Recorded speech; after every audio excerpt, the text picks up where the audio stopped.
दूसरी जानब शुमाली वज़ीरिस्तान के इलाके मीर अली में दहशतगर्दों ने भत्ता न देने पर गाड़ी पर फायरिंग कर दी और आग लगा दी, जिसमें 6 अफराद जिंदा जल गए। सफाकाना इकदाम के बाद सिक्योरिटी फोर्सेज ने इलाके को घेरे में लेकर सर्च ऑपरेशन शुरू कर दिया। मीर अली के अवाम ने खारजी चंगेजियत की शदीद अल्फाज में मजम्मत की है।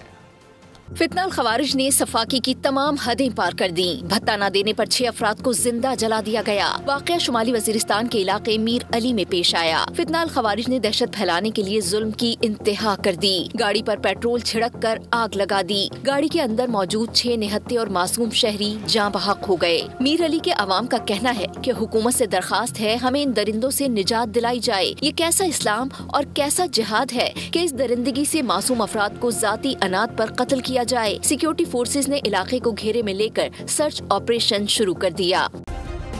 सब्सक्राइब करें और बेल दबाएं ताकि कोई खबर रह न जाए।